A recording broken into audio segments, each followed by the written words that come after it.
Blue Origin, the commercial space exploration company owned by Amazon founder Jeff Bezos, is expanding and possibly moving into the balloon factory, formerly owned by the now-defunct space tourism company Space Perspective. According to Florida Today, Blue Origin is in negotiations with the current owners of Space Perspective to acquire a 700-foot-long facility located at Space Coast Regional Airport. The 49,000 square foot fabric-walled factory features two 600-foot-long production tables, ideal for making really big balloons.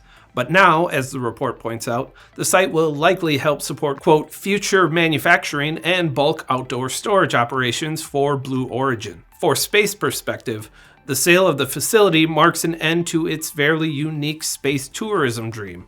The company's space capsule, which was claimed to be the largest human spacecraft outside of the space station, was designed to be carried to the edge of space by a hydrogen balloon, giving passengers views of Earth from miles above.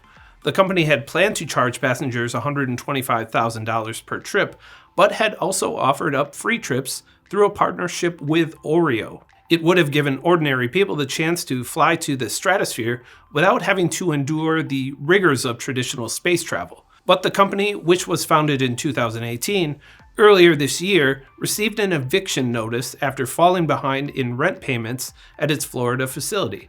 It also furloughed most of its 140 employees. Now it looks like the balloon is officially popped, with Blue Origin stepping in to fill the vacuum. But things haven't been all smooth sailing for Bezos and company.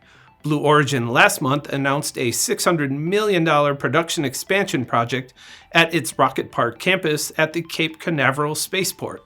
Just a few days later, though, Blue Origin's New Glenn rocket exploded on the launch pad, causing a major setback for the company and raising several concerns from nearby residents.